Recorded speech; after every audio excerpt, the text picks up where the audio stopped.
Welcome to the Save What You Love podcast. I'm your host, Mark Titus. Today we welcome to the show Woody Tasch. Woody is the author of Inquiries into the Nature of Slow Money, Investing as if Food, Farms, and Fertility Mattered. Also, SWYL, Notes Towards the Theory and Practice of Nurture Capitalism. And Aha, Fake Trillions, Real Billions, Bitcoin, and the Great American Do-Over.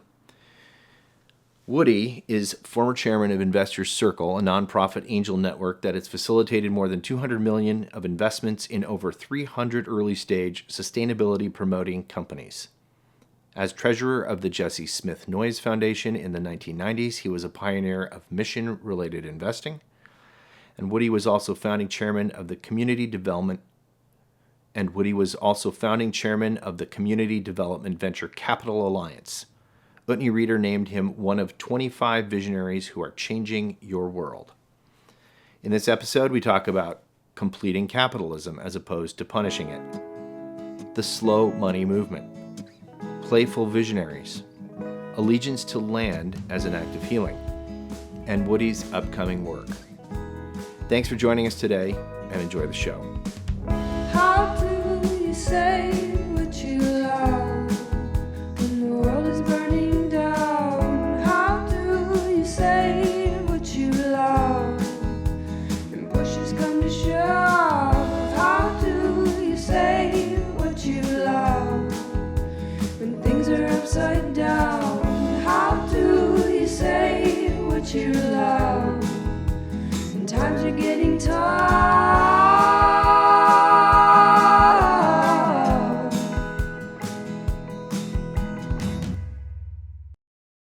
Woody Tasch, welcome. Where are you coming to us from today? Hey, Mark.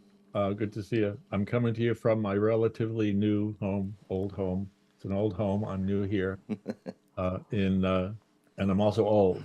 Let's not get into all that. Providence, Rhode Island. Yeah, speaking of old, now that we've gotten through the ubiquitous tech problems that come with a certain age, as we were saying. Oh, that's a whole nother subject. I definitely don't want to go into that. No, yeah, I know. Well, yeah, the last time we saw each other, we were in Boulder, Colorado. Yes, sir. Yeah, and you have made this trip across the continent. How is that treating you so far? Oh man, I'm lucky. I had 10 good years in Boulder. That was all great. And then my daughter had a son. And, it was during COVID, so I didn't see him for a while. And then finally I saw him and we all looked at each other and said, well, I guess I can either keep living up here by myself in the mountains or I can go be a grandpa. And I grew up back here. I've never lived in Providence proper before, but I've lived various spots up and down between New York and Boston and whatnot. So it's kind of like a homecoming to me. Oh, that's so good. That's so good. It's fun time being a grandpa? What'd you say? It's a fun time being a grandpa? One time. I said one time. Yeah. There's only one. I only get the one that I'm aware of. Yeah. It's it is what it is. It's kind of crazy and another exploration. Well, listen, I know you've got. I'm just thrilled to have you on here. You're a big hero of mine. Oh yeah, you've look. I've read Inquiries into the Nature of Slow Money several times, and as you can see, this is booked up and marked up. And you still want to talk to me? And dog-eared, and I still believe that. I keep coming back for more. Yeah, it's really revelationary, and I would love to dig into, for our listeners who don't have a grasp of what slow money or slow economy or farm to table or any of that stuff is. Let's even go a step back further. Tell us your story. Where'd you grow up, and how did you get into the work that you're doing now? If you're going to do that, I'm going to do it like a Benjamin Buttons on you. I'm going to go backwards. Do it. Only because I already shared with you my little morning story about the cherry blossoms outside my porch, but I'm not going to repeat that. But what I was out there doing was working on a PowerPoint for a few billionaires who might be in a position to give serious chunks of money to the Slow Money Institute. Now, that's a weird way to start a podcast, but I don't mind doing it because who knows who might possibly hear this. I know it's kind of crazy, but life is crazy. It And is. so I'm just kind of putting that signal out, even though this wouldn't normally be a venue I would do that in. But I'm sharing it in Benjamin Button style because I've been trying to synthesize in a certain way everything I've learned from the slow money movement for the last 15 years, which you would think would be not easy, but something I would be able to do. And it has been remarkably challenging because it's been a very open-ended process. It is a movement. There's no central anything. I'll flesh that out in a second to you. Sure. Yeah. Well, you kind of wanted me to do my thing. So let me tell you how I got to my front porch this morning doing a Powerpoint for a few billionaires. You're good at this. This is excellent. I'm loving this Well, Benjamin Button treatment. it's actually it's not, it's a part of the story. I mean, this is all about wondering if we might actually be able to change directions. Like actually, like seriously, genuinely change directions. What I mean by that, not just do incremental change through existing structures and according to outdated economic thinking of bygone centuries, which unfortunately is still has shaped everything we're doing, all of our institutions and markets, despite all the shiny objects and all the fast this.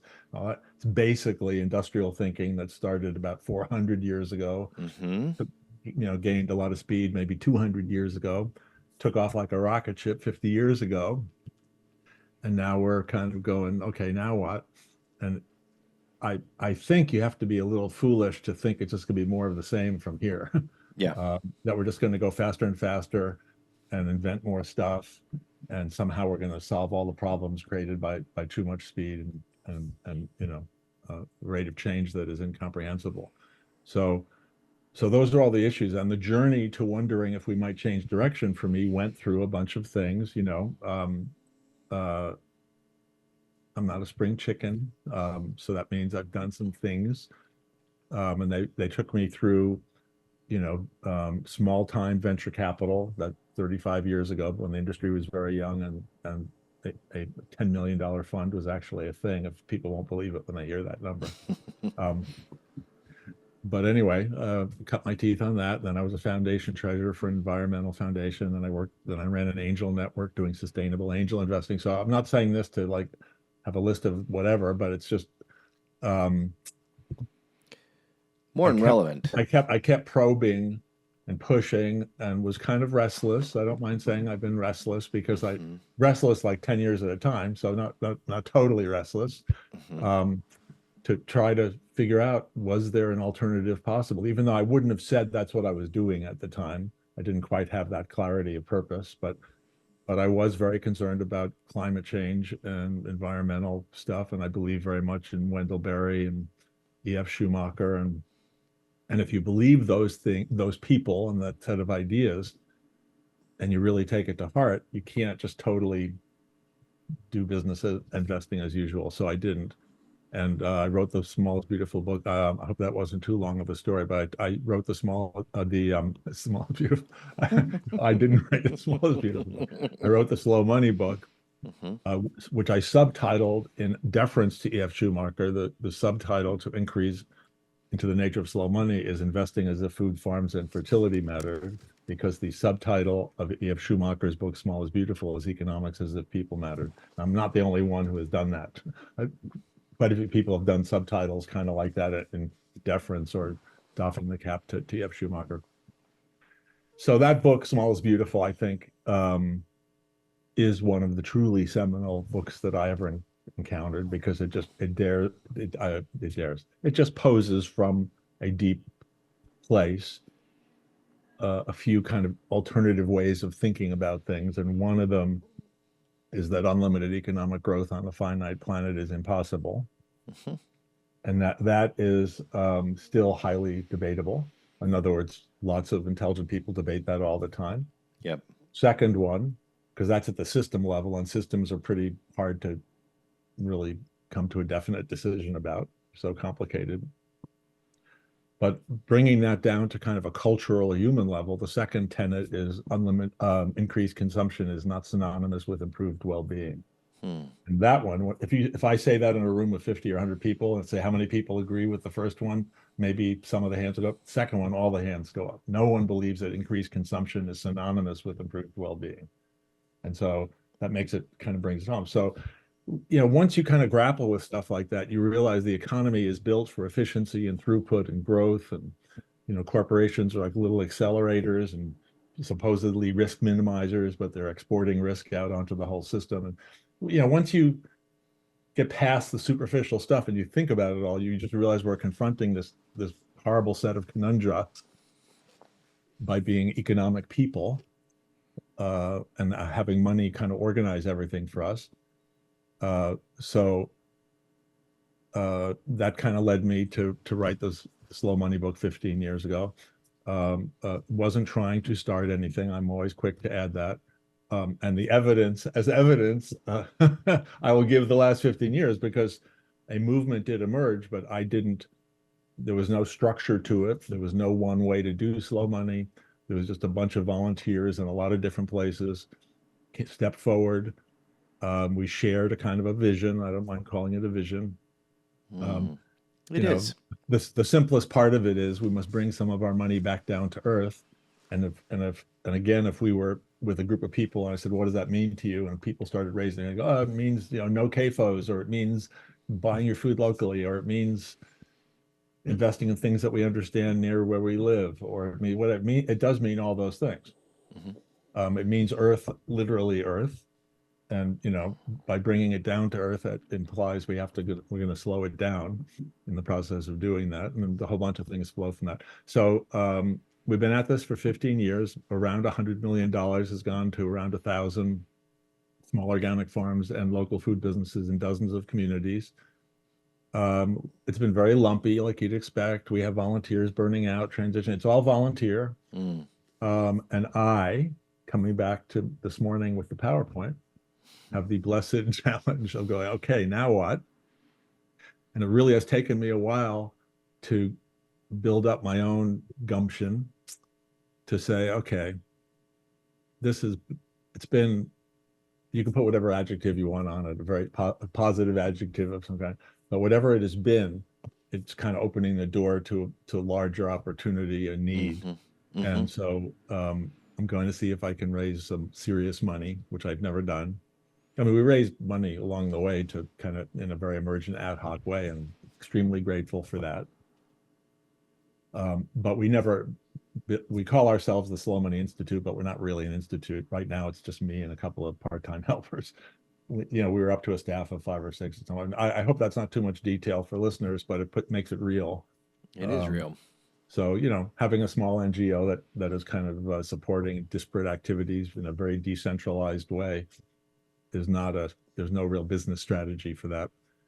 So I'm hopeful that going forward, we can actually take what we have learned and build on it, scale the slow money movement into something much larger and more international that allows very small donors to play alongside angel investors seamlessly, and that honors local decision making and creates slowly circulating pools of local capital. That was a mouthful what I just said. There's a bunch of strategy things in there, but that's what we got. That's what we're trying to do. And I won't say more about it until you prompt me, because I think I've gone too far into the weeds already. Hey, it's okay. This is what we're about here today. Well, just to be clear, for our audience, the book is called Inquiries into the Nature of Slow Money, Investing as if Food, Farms, and Fertility Mattered. But we're going to refer to it as the Slow Money book today. So the Slow Money book it was an inspiration to me when I try to talk about the conceptual things that you are bringing to, and they're really clear to me when you're speaking them out loud, and they're clear in the book. When I talk to people that aren't necessarily aligned or have already bought into the concepts, there's a certain skepticism, or there's well, where are you going? Are you going in? Are you a socialist? Where are you going with this?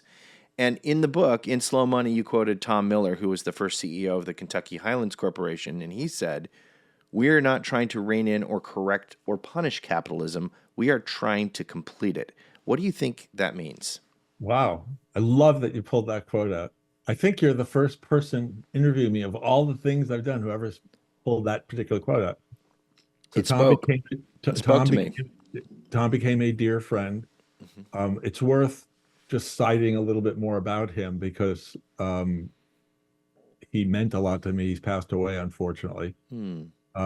After he ran Kentucky Highlands, which was a very kind of a cutting edge economic development venture-y kind of a thing in Appalachia, he went to New York and ran the program-related investments at the Ford Foundation for 10 years, which is where I met him. Wow.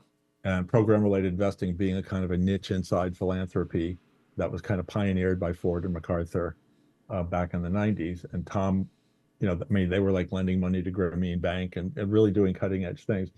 And the idea there, which is very pertinent to both your question, the way you asked it, and to the larger story, is some of the large foundations realize, well, there's kind of a third way that we need. We don't want to just do grants and we don't want to just do market investment. Like, isn't there something in between? No one ever said it maybe that simply because it was these institutions, but that's basically what was going on.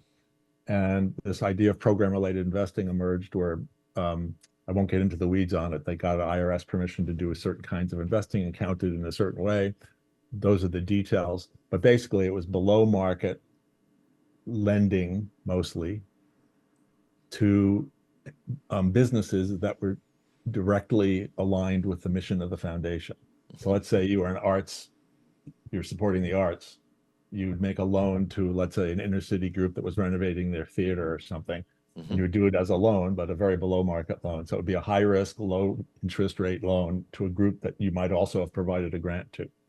So slow money as a whole, and Tom's comment about completing capitalism as a whole is about trying to fill in a hole in capitalism, let's say, or a hole between capitalism and socialism. Those are big isms. So I you have to say them sometimes. But slow money is definitely neither. Well, it's definitely not socialism, and it's a form of it might seem too coy if I call it a highly sociable form of capitalism. I buy that. But because it's very place-based and very relationship-based, and it's very and it's inefficient. But to complete capitalism, to go back to Tom. And Tom became one of the first board members of Slow Money when we started 15 years ago. So that's why I kind of belabored it a little bit. He's meant a lot to me and to us in getting going. To complete capitalism, we need to not only put Band-Aids on the wounds that capitalism creates. That's a slightly snarky comment, but because everything isn't just a Band-Aid, but whatever. Not just try to fix the things that we break while we're doing capitalism, but we need to try to create a form of capitalism that doesn't break things while creating jobs and creating wealth and whatnot. And obviously, I've just crossed over into Zuckerberg territory with the phrase break things, which is kind of on purpose, because slow money is like the opposite of move fast and break things. It's kind of the opposite of moonshots. I'm not against those things to the point of completion. We're not against capitalism. I'm not against Silicon Valley, but I am against pretending that's all there is. And that's the only way to be a smart business person, or that's the only way to be a smart investor or an intelligent person on the planet right now. I mean, that part, I sign out there. It's like, no, those things are tools. They're incredibly powerful. I don't need to finish all that. Everybody knows what that is. And I think most people of goodwill can say, without sounding radical, they've gone too far. They're out of control. Or at least, or if not quite that, they're creating severe imbalances and risks to everything, both economic and ecological. And so the completion of capitalism, if all of that made any sense, is where's the slow part? Where's the local part? Where's the human part?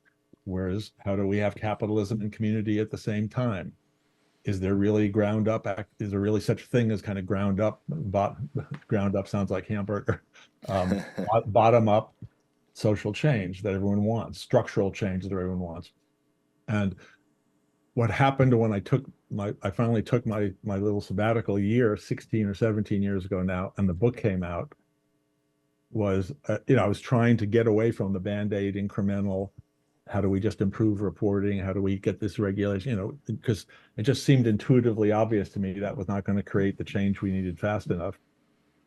And what came up from that process of exploration for me was this idea of slowing money down.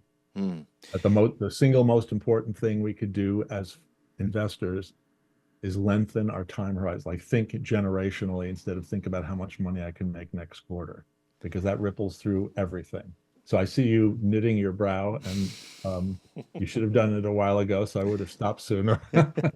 I am intrigued as to how the concept of slowing down is inherently tied to place in your movement, in the movement of slow money. How do those two things come to confluence? Great question. They wouldn't necessarily have to, I guess. But I mean, the converse, or whatever I would say, is that if money is going really fast, it's not going to stay local. There's that. In other words, if you start there, so I'll answer it two ways. Sure. First, that money seeking optimal rates of return or maximum rate of return is going to go global. It's going to go cyber, because that's where the speed is. That's where the returns are. That's where the fast economic growth is. And so that's why all the money has gotten sucked up into these global, whatever you want to call them, technopolies. I don't even know if that's a word, but I think you know what I'm talking about. I'm buying it. Yeah. All right. So there's that, and all of our systems have been geared towards, through Wall Street and through Silicon Valley and outward, to maximize the flow of capital and the rate of return on capital. So of course, very little of it's going to stay local or circulate locally in that model. Well, guess what? Main Street is dying, and all the people are leaving the towns and going to the cities. I mean, it's all part of the same thing. Now, actually, where the slow came from was me being awake at 2 a.m. in the morning in Bra, Italy, the home of slow food, and writing in a journal something about this, never thinking I was ever going to even write a book, much less use that journal entry. And it turns out I just wrote several pages on, if we're really serious, we have to slow down. We have to, and then while I was there, I realized, oh my God, slow food, what we need is slow money. We can't just buy slow food with our fast money. We actually need to create a new flow of capital that supports all of this stuff appropriately. And if you'll let me just blather on one more bit on that. Yeah. I would say there's another very practical way. You asked about place. Mm-hmm. So I'm going to try to get back to place in a second. A small diversified organic farm is a place. It's not an abstraction. It's not an instrument, a financial instrument. It's not designed to make a lot of money. In fact, it's a very hard way to make any money, even when you're very successful. Mm-hmm. That's why it's so precious. That's why it's so important. And in order to get money to them, which would be another part of anybody, that same skeptical person who says, I don't understand why money going slow could be good. How could that be good? Well, that same person may or may not, if you say to that person, funding small diversified organic farms is as important as going to Mars. And if you look at that person, probably 80% of the time you'll get a blank look back, but maybe 20% of the time you won't. Someone will go, yeah, of course. I could see that intuitively. I see right away. I'll say, well, if you want to do that, we got to figure out a way to do that, because the money doesn't naturally flow there. The money is being sucked out, in all these other directions. Now, just to say just a tiny bit more about the place thing, because I answered fairly abstractly, I guess. What slow money is bunches of people coming together locally, in person, believe it or not. It was pre-COVID, in person, in small groups of 6, 10, 20, 30, 40. And then when it gets very successful, the groups get bigger than that. But in the scheme of things, very small groups of people, and collaborating together to put some of their money into local farms and food businesses. And in most cases, the way that's done is the people come they actually get in rooms together and talk, and people collaboratively decide. And I hope I'm going to ask that we have time at some point during the podcast where I could describe the current iteration of that, we call them SWYL groups. This has evolved over the course of the movement. Mm-hmm. So only a small group of people inside the larger movement are doing this so far, but making 0% loans to local farmers, which is the slowest of money, because and we're using donated capital. So that money is circulating. Like, I think of it as financial compost. It's just super slow and it's circulating in perpetuity in the community. So I hope that puts a punctuation thing on the place part. It does. And I want to go a little bit further into the sort of the logistical idea behind this too. How, what, in a really clear, layman's terms, why do we want this? Why do we want localized distribution, localized food sources, localized, what's broken about the whole system that we need to fix? Oh man, come on.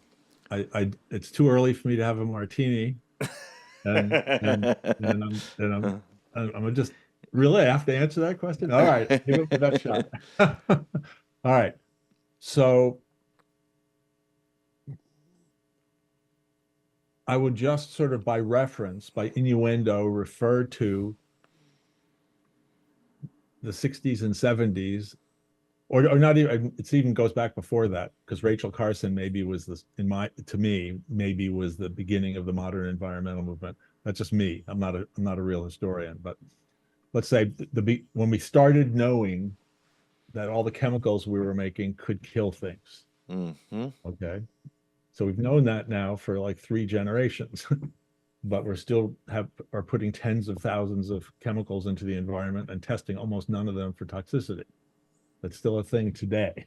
It's astonishing and horrible. It's like impossible to comprehend. And if you want to bring that forward into a super topical thing, you have Nicole Shanahan standing up accepting Robert Kennedy's nomination. I don't know if you happened to watch her speech, and she was talking about where her vaccine skepticism came from. Mm-hmm. And she has technical chops of a certain kind. Mm-hmm. She's certainly not against technology. Let's put it that way. She's no Luddite. And she said, we don't understand all these interactions. It's impossible for us to understand them all. We've never tested for them. We couldn't even analyze them. And that is true. You have to say, that happens to be true, that whether you go to the next step and you become a skeptic and you take all these other stands, that's another thing. I'm not going there. Right. I don't happen to myself, I'll just say, but that's not the point of the comment. The impacts that the human economy has had on the biosphere are barely understandable, but the big negative consequences are becoming clearer. And that's how I feel about it. Everyone has to decide how they read the tea leaves. Mm-hmm. There are still people going around denying climate change. So some right here next door to me. So, but I think that 20% that I posited making the comment before, it's probably bigger. This part is probably bigger than 20%. People say, oh my God, things are kind of going in a bad direction here. Mm-hmm. So your comment about what's broken is really, or what's so good about local. E.F. Schumacher famously said at one point, if everything were small, I'd be arguing in favor of big. So it's a matter of balance. It's a matter of like a common sense. It's yin yang. It's whatever That's a great quote. That's a great quote. It's so because everything has gone so global and so industrial and so technology oriented and so fast and so cyber and so anonymous, and so just add your additives on there. Localization is a kind of a frame for going, we have to get to know one another again, reconnect to the places where we live, reconnect to the land. This has all kinds of ramifications, but the big strokes of it, the broad strokes of it, I think are fairly simple. And when I was starting to go back to the 60s and 70s, I was just kind of going back to the counterculture as we understood it in those days, which was about the military industrial complex. It was about, an abiding fear that nuclear weapons and military interests and the industrial interests around them were going to kind of run roughshod over the rest of society. Now, whether that happened or not, again, we can all reasonably discuss that. But causes for concern are certainly reasonable. And AI is now this new manifestation. And I think the reason that even the people who developed AI are freaking out about it is kind of Oppenheimer-esque, if you will, if you want to use another topical thing. That as tormented as he was, they still went ahead and they dropped the bomb. And we were all trying to figure out what to do now. Well, the same thing with AI. They're dropping the bomb. No one's going to stop it. People are going to express concerns about it. Hopefully, some guardrails will be put up, that whatever they in the world they can be. But something we can all do to fill the hole in capitalism, complete capitalism, and address these concerns without fighting too much and without trying to reach up to the levers of power that even if we reach them, we probably won't be able to budge them, is we can connect locally and start doing the right thing, our version of the right thing, let's just call it a good thing, locally. And I would list under there things that we understand that make our community healthier, that help one another. Obviously food and farming is like the best way to start that, in my opinion. The best, it's very concrete. There already is a local food movement. We can build on that. But to your point, I love the way you framed it, because you framed it both about capitalism and about places. It's about a lot more than food. It's about caring for one another. It's about healthcare. It's about education. It's about housing. It can be about all those things. Just we aren't. Slow Money as a movement has been focused on food and farming because there's plenty for us to do right there. And I do feel like using the soil as a kind of an ultimate, both metaphor and metric, is a good thing, because it is literally and metaphorically grounded. It's like we're coming down to earth. And it is fascinating and mind-boggling to think that Da Vinci said, whatever that was 500 years ago, that we know more about the movements of the stars than we do about what's going on beneath our feet. True. That was 500 years ago. It is still true. It is still true. We're getting stuff back about how, like, what the distance of the diameter of the black hole is, or whatever the thing, all those things, and all those amazing images.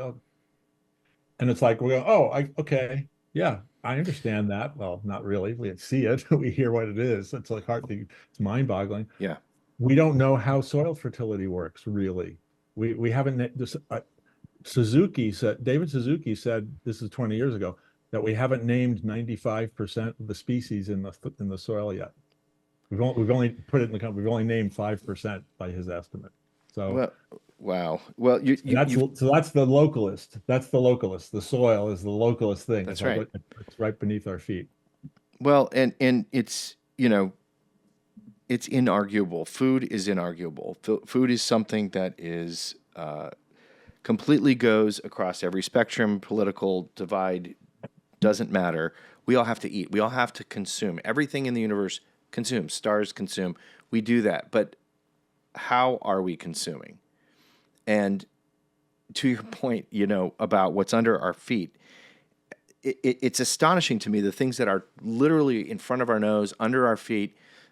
Reading headlines this week about scientists are really digging into studying the female anatomy for the first time in depth.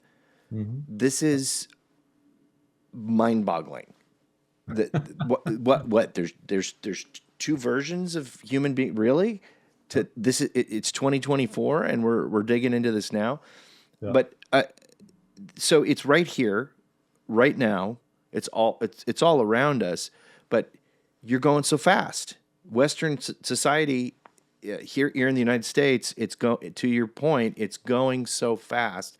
We can't slow down enough to see the cherry tree in your front yard, to contemplate the soil under our feet, to contemplate what the other sex's experience is in their bodies. And it's astonishing to me, which is why I think I'm so drawn to this idea of slowing down, noticing, paying attention to who our neighbors are, and getting to a place where we can have a relatable conversation about the things that are truly important to us, not just the all engaging, all consuming, at all times pursuit of more, which has been what has been inculcated to us for a couple hundred years, as you point out, early on in the conversation here.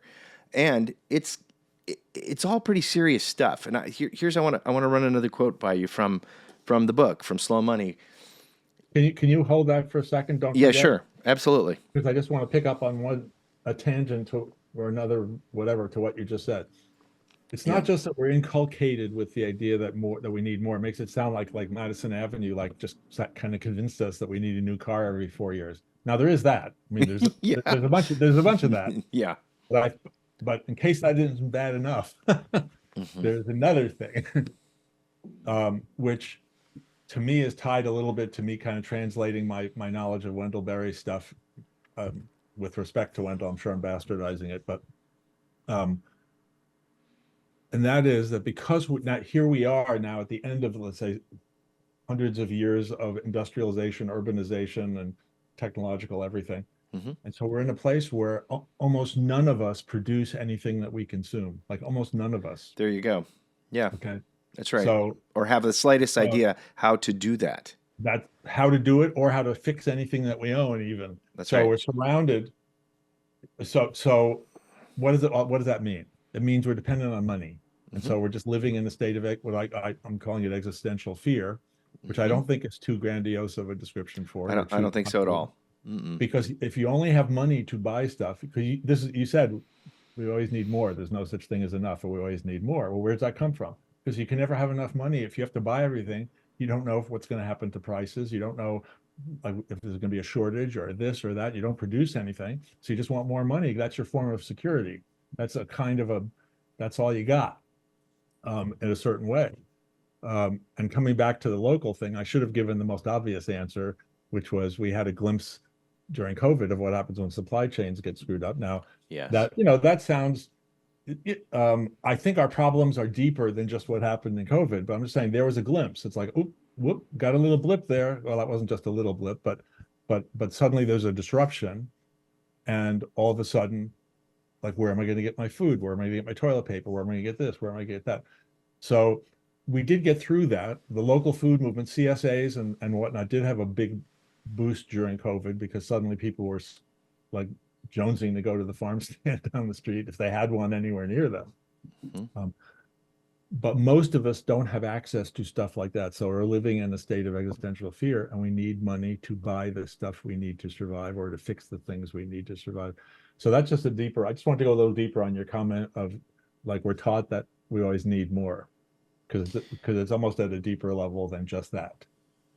I was in a stage version of Glengarry Glen Ross in college. It was one of the most fun things I've done in my life, and with the guys I was with. And in that play by David Mamet, there's a line, "Hooray for me and fuck you," and that's kind of the, that's kind of the to this point capitalist dogma, of not everybody's so crass as that, or has a conscious desire to execute on that, but it's all, it's there. It's kind of serious stuff. It's like if you have more of this shiny things, you are held in higher esteem.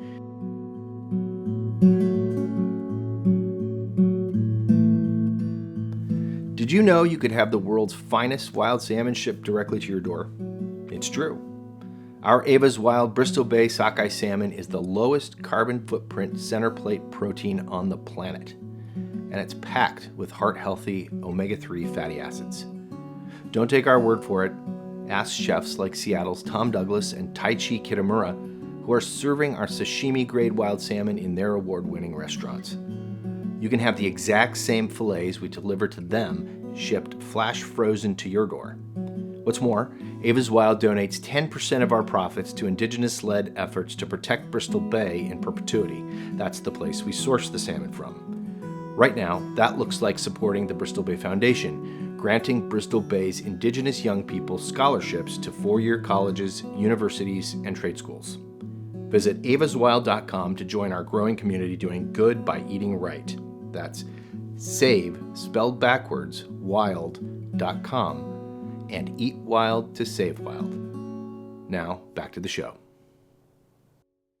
It's kind of serious stuff, but there's a quote in your book where you say, the success of slow money will depend on a vision that dares to be playful, that dares to assert a connection between human and humus and humility and humor.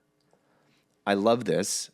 How does this notion break away from that capitalist you MO love today? that, and I love you for pulling that. Man, you're pulling all the really the nicest things out of my book. That's really, I'm very grateful. Seriously. Well, hey, it's so sweet that you landed on that. like I told you, this sucker is marked up every third page, so I got so much out of it, Woody. Well, you're more than making my day, whatever. So thank you so much. So yeah, I can't quite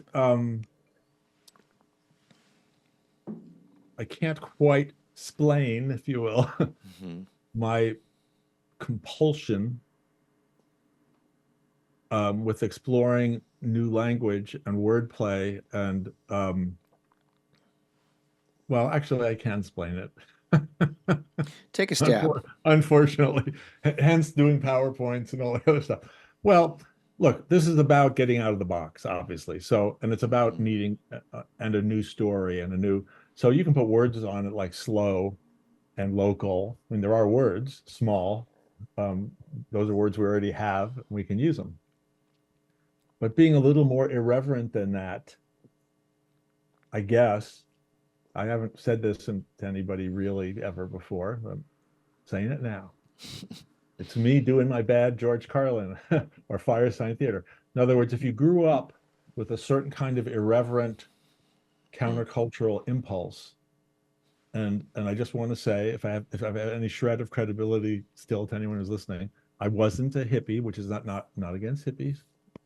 I wasn't a redneck. I am a little against rednecks. Sorry. But the point is, I was always kind of down the middle. I was always kind of, just looking for a third way. I mean, that is the unifying theme, which is down the middle in a way. And you can't use the language, the dismal language of professional, of everything, ideological this and technocrat that, and formal everything. And so breaking out of that requires some playfulness. It requires a little more like, come on, seriously? Like, you're really going to go there? Like, you think that really explains everything?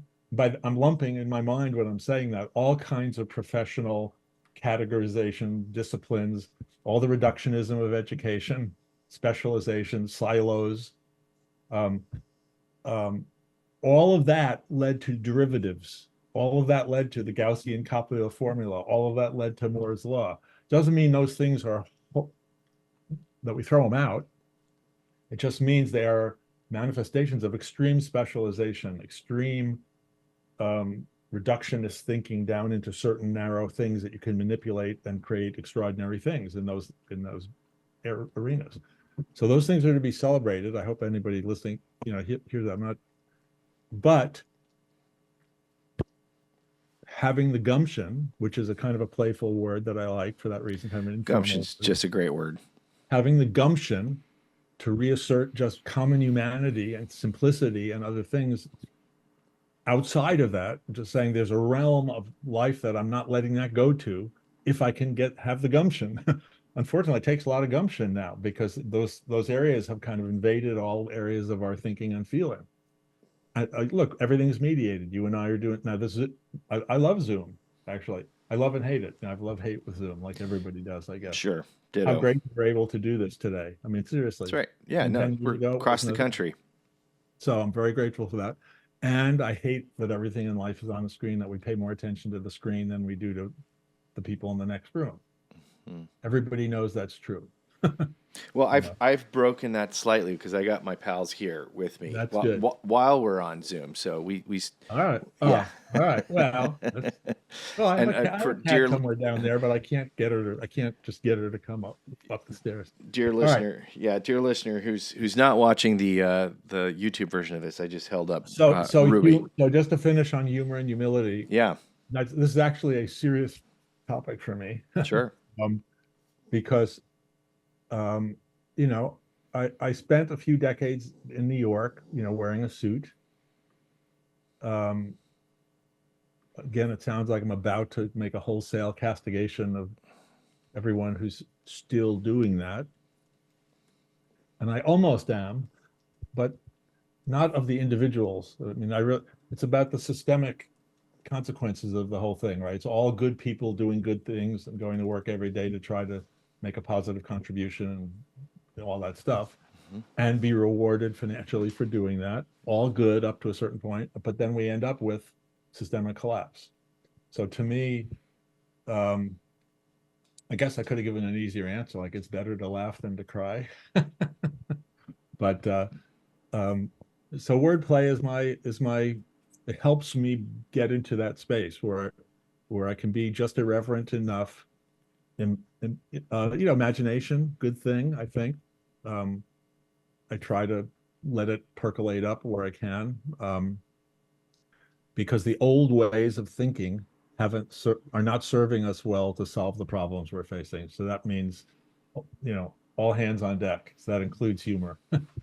Yeah, and I just love the root of it too. Humility, humor of the earth, being grounded, getting our egos out of the way so we can come to a more sane and human, there's the HUM in there, of the Yep, earth, yep. approach to how we spread this energy that is called the economy around. And maybe there's a way that it can, this is going to lead right into my next question, nurture us all. So Yeah. what is, you use these beautiful words and these beautiful terms in your book. What is nurture capitalism in your mind, and how does it fuel what you call the restorative economy? Well, thank you again for asking such a point on just like the question that's right hits the nail on the head. I don't want to lose one other thing that popped up Hmm. for me before I get to nurture Yeah, hit it. capital on humility. Just Hmm. following up on the HUM thing. I was in a little workshop about 30 years ago that happened to be run by Tom Chappell, the founder of Tom's of Maine, Oh yeah. which in the day, well, not in the day, now it's part of an internet, multinational corporation. But when it was a small independent thing, it was, I don't know, whatever it was, what it was back then. And Tom was running the workshop, and there were a bunch of people in the room who were aspiring, socially responsible entrepreneurs, investors, people who really respected him for what he'd done. And he was leading us through a kind of exercise about imagining the qualities we would want in our company as we were growing our company. And somehow in the course of that workshop, the word humble came up to me. Hmm. And I said something like, could there ever be such thing as a humble company? And the answer is probably not. That's not to say there aren't any. That's ridiculous. But by and large, the corporation is set up to become something that isn't humble. It's Hmm. set up to be powerful and efficient and a generator of jobs and wealth and a producer of, whatever, the rest of that story. Hmm. Humility isn't one of the things that translates well. More recently, in working on the sequel to this book, which I hope we'll get to mention Yeah, before we get off, sure. We um, definitely will. I've been focusing on the word intention, Hmm. which is kind of related to humility in a certain way. In other words, being able to kind of stay focused on simple intention and kind of not be kind of knocked off your game. Um, and it's hard to hold intention in a corporation too, to hold personal intention. It almost forces you to leave your intention at home. You come in and you there's a collective intention. You're sort of buying into a certain collective, but I'm talking about personal intention that's aligned with personal values, like what you would like to do, what you would like to see happen. Um, uh, so I guess I'm tying that. So humility can be a form of strength. Everybody knows that. And so I'm in favor of that.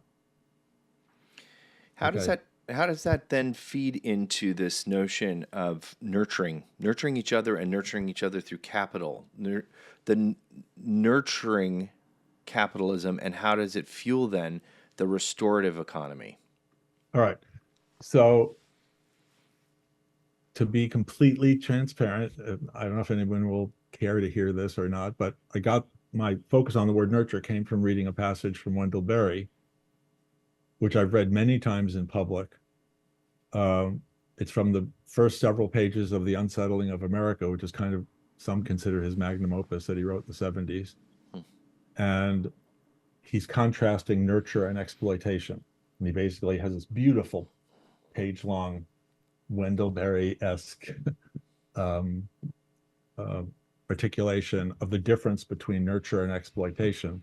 And he uses the idea of a small farmer as kind of the ideal of a nurturer, and a strip miner as the kind of villain scapegoat of the exploiter, and then describes all the different things that those people do and think about in the course of doing what they do to describe it. So he imprinted on me this idea of nurture as a thing. That's a long time ago. And then somewhere along the way, in the search for the third way and all the rest of the stuff we're talking about in language and whatnot, I realized, oh my God, venture, nurture. Like we need to shift from venture to nurture, not a wholesale shift, but we need to create a space between venture capital and philanthropy. I can be more specific. I think I will be more specific because this is a real idea. And it's what my mythical billionaire is going to fund the Slow Money Institute so we can explore further, is the idea of a nurture capital sector that is actually a third leg of the stool, or a third way between venture. When I say venture, I kind of mean investing writ large, the most industrial strength version of which is venture capital. It's exploration, manufacturing, throughput, standard of living, all of that stuff is the venture part. And then we have philanthropy, which in the 20th century emerged as a sector to try to, let's say, fix the problems created by the venture, if you will, do the things that the venture can't do. And so this sector gradually emerged called philanthropy. But there's a whole lot of things that neither venture nor philanthropy can do. And guess what one of them is? A small diversified organic farm. Meaning, to be concrete, these are both very concrete things and they are abstract. There's systemic implications, and it's also super pragmatic. A small farm is a business. It's not a nonprofit. That's right. It's just not a very profitable business. It's a very hard way to make a living, but it produces lots of benefits for the community and the biosphere.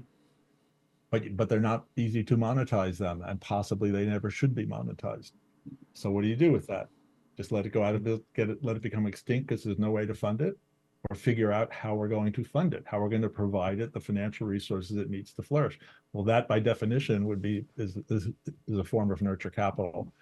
And I've only loosely extrapolated from there in my thinking to a range of things that you could imagine of a similar sort in our local communities, local service providers of various kinds that provide vital services that are not very profitable or not well remunerated, but without which our communities and neighborhoods and bioregions will never thrive. Right now, it's just like the crumbs of capitalism going there. You know, it's whatever we drag back through taxes and this and that. It's just it's crumbs. How would we get a more meaningful, positive, upwelling source of human and financial resources to those things? It needs another frame, and I think that frame is nurture capital. Beautiful.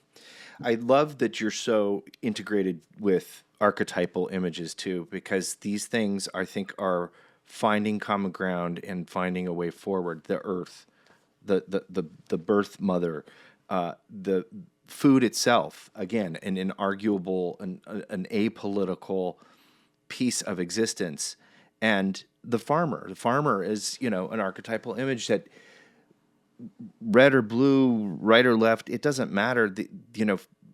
I can't find a person who is going to have a harsh opinion about a farmer. And so I want to based on that thinking and that very real archetypal imagery that is resonating so strongly with me, I want to bring up one more quote of yours from the book where you say, "Our fate is being determined by deeper struggles for our hearts and minds. Allegiance to flag versus allegiance to land. Allegiance to nation versus allegiance to place." This really struck me. And I think going back to the images that we were just talking about here, we are so divided in this United States right now, despite those political and social differences. From your point of view, where can we begin healing our wounds and coming together to survive and thrive through a notion like this of nurture capitalism and a restorative economy? Well, I already kind of gave you versions of my answer to that. I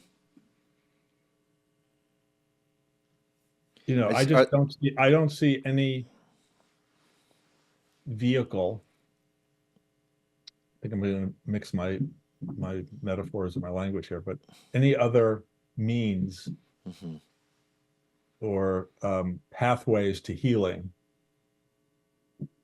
that don't involve reconnecting to one another in the places where we live and the land. I mean, that is just how I feel about it.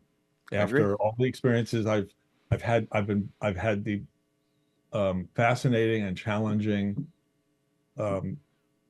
experience of traveling all over the country, talking to thousands of people in all kinds of different capacities.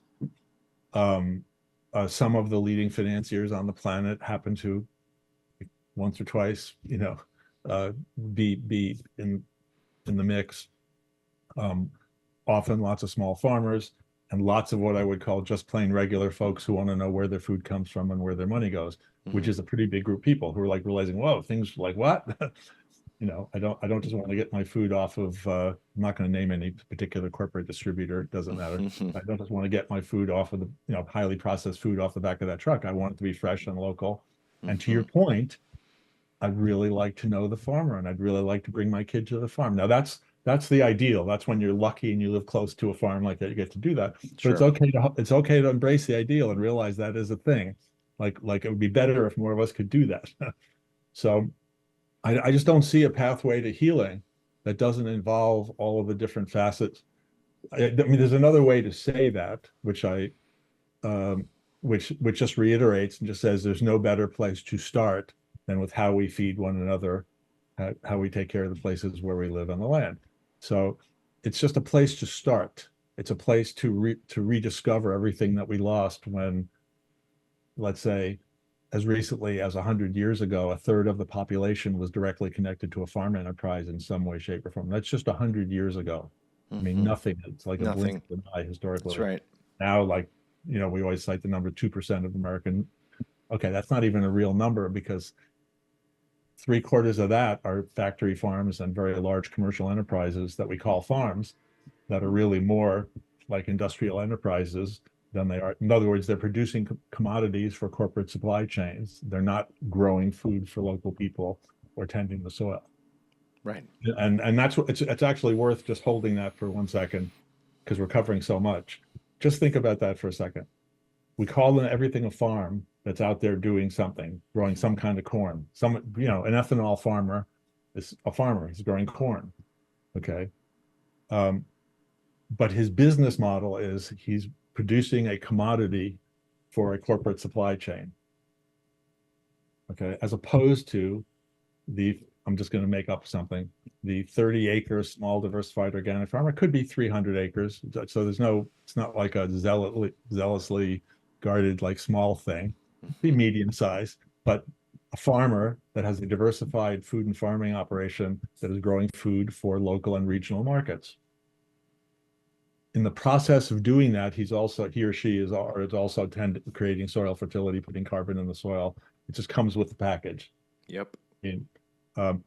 So it's a totally different thing. That farm and the industrial ethanol thing, they're both called farms. They're not the same thing. Now, what was the question you were asking? What did you ask about? You asked something about healing, and I feel like I strayed off of your. No, you didn't. You actually steered right into it. You were okay. talking about healing the wounds, and I think that it's dead on about Okay. getting to know a place again, getting to know each other, getting to know where our food is coming from. These things empower us, and they demystify things that are unknown, and we are afraid of the unknown. And so I think what I see a lot of your work doing is, in fact, calling us to awaken to what's actually happening. Where are we actually getting the things that we consume? And who are those people behind those things? I mean, I have a taste of that, obviously, in my business selling salmon. My partner is a fisherman who catches the fish, the same bucket, essentially the big bucket from Bristol Bay that we share with the rest of the country. And it's a story. And you know what? People are hungry for that story. And there's a reason for that. And it's part of it is to demystify this thing. Now, listen, I promised you. Okay, yes, I know where you're going, but Yeah. demystification is a great topic because, and that goes back to the humor and the irreverence a little bit, because it's like all of the mumbo jumbo, all the razzmatazz, all the Exactly. technical, financial, like what is the Gaussian copula formula? How many people even know those words, much less have looked at what the formula is? That's the thing that led to all the derivatives, or the Black-Scholes formula for stock options pricing, which led to the crash in the 90s. These are like black boxes. They're things. It's the Wizard of Oz stuff. So demystifying is important because people do. You're good when people. Let me a very quick anecdote. Sure. I was talking to someone, a successful creative artist, and I'd been introduced to him, and he said something like, "Well, I don't really understand finance or economics or anything." He said, "But I grew up in a small town." This is exactly what he said. He said he didn't understand it, but he did understand it. He said, "I grew up in a small town, and we used to all go to the pharmacy for lunch, and we would sit at the counter, and we knew the pharmacist, and we go in." And he said, "Now the pharmacy's gone, and there's a Starbucks there." And he said, "It just kind of feels bad to me."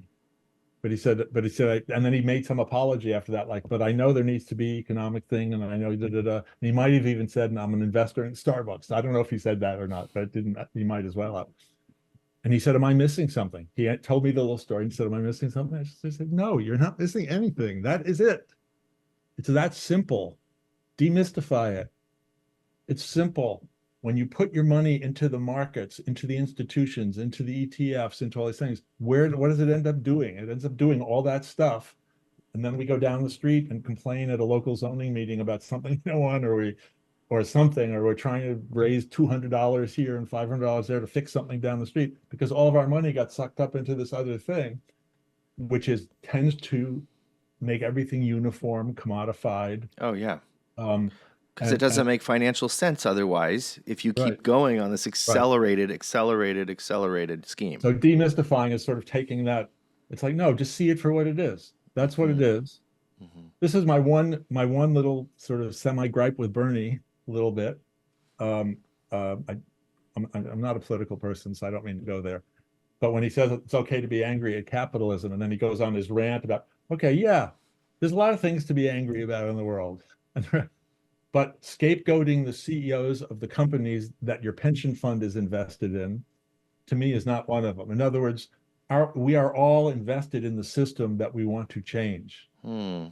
If you have money in a financial institution or money in a retirement account, you are invested in that is the money in the system is our money.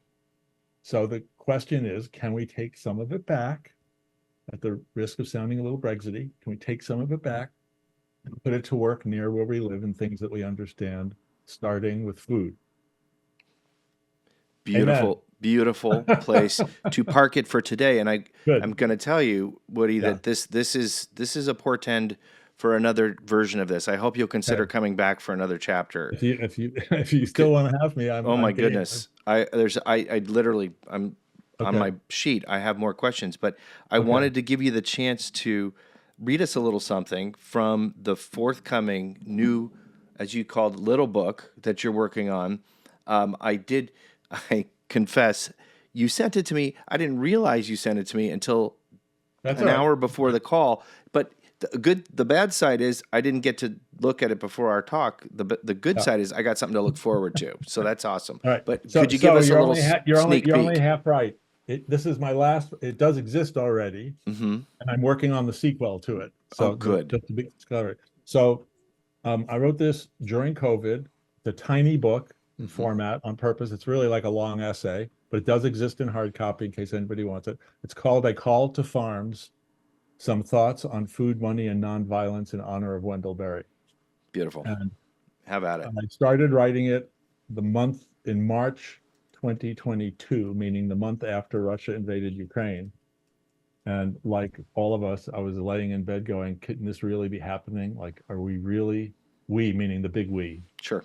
Homo sapiens, we, are we really going down this road after all we've been through to voluntarily just launch into this thing? All right.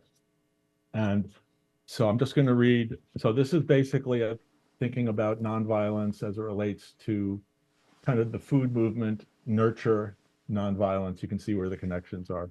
Great. So I'm just going to read, these are very tiny short pages. I'm just going to read the first page and a half and then one other little section. So thank you for letting me do that. Absolutely. This is a call to farms. It is and is not a response. It is not a response to any one brigade's route, the military mind that mapped it, or the propaganda that is translating it into ideological talking points. It is a response to the forces that turned low these few brief millennia and lower these few brief centuries and lower yet. You think low is surely, but no, there seems no end to the great acceleration. These few brief decades, these few brief tweets, these few brief algorithmic breaths, these few brief ultra-fast bursts of ones and zeros. The fertile crescent into the oil patch, and amber waves of grain into food as a store of cheap, shelf-stable calories, food as fuel for internal combustion engines, food as industrial power.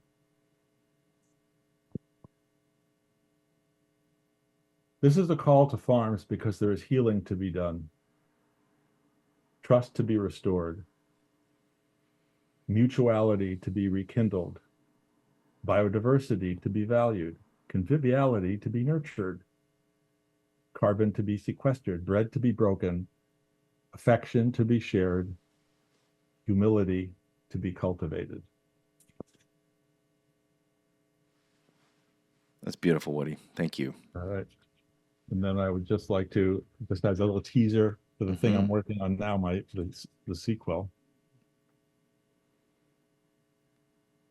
Healing the wounds of the industrial food system is not as a project on the same pedestal of urgency as ending the war in Ukraine, but it is an urgent project nonetheless, and not entirely unrelated. We are called to respond to immediate crises and to attenuate causes of future crises. This includes mitigating over-reliance on global supply chains.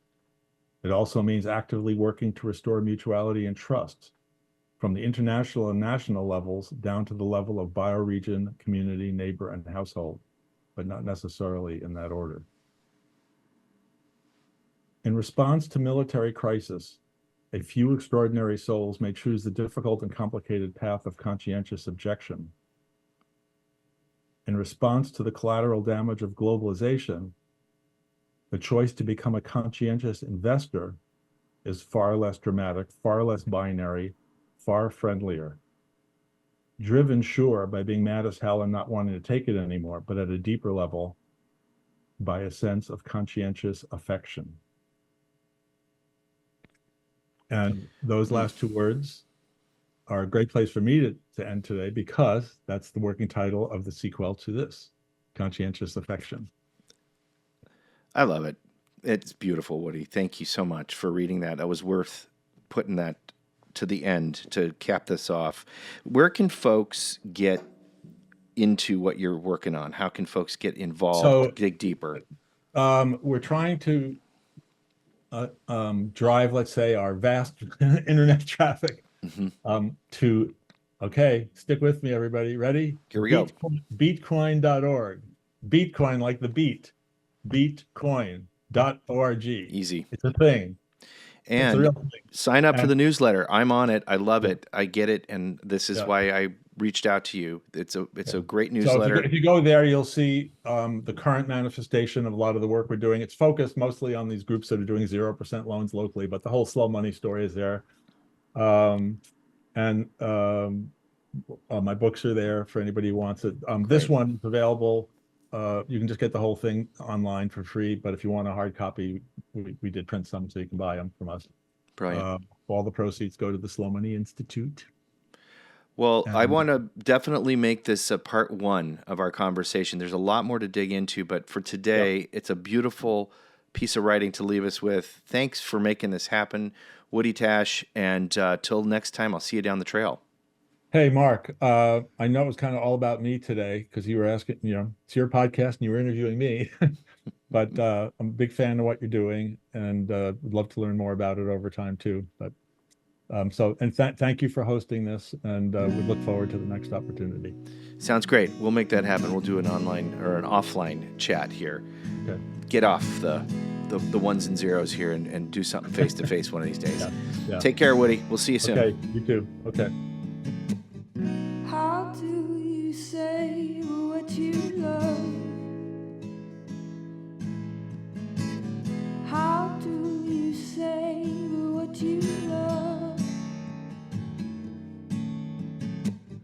How do you say what you love? How do you say what you love? Thank you for listening to Save What You Love. If you like what you're hearing, you can help keep these conversations coming your way by giving us a rating on whatever platform you're listening from and leaving a comment on Apple Podcasts. It really helps get the word out. Check out photos on our Instagram feed. We're at Save What You Love Podcast, and you can get links from today's featured guest in the show notes of this episode. Join our growing community by subscribing to our newsletter at avaswild.com and then clicking on Connect in the upper corner. You'll get exclusive offers on wild salmon shipped to your door and notifications about upcoming guests and more great content on the way. That's at avaswild.com, the word save spelled backwards, wild.com. This episode was produced by Emily Fern and edited by Patrick Troll. Original music was created by Whiskey Class. Thanks again for listening, and we'll see you all down the trail.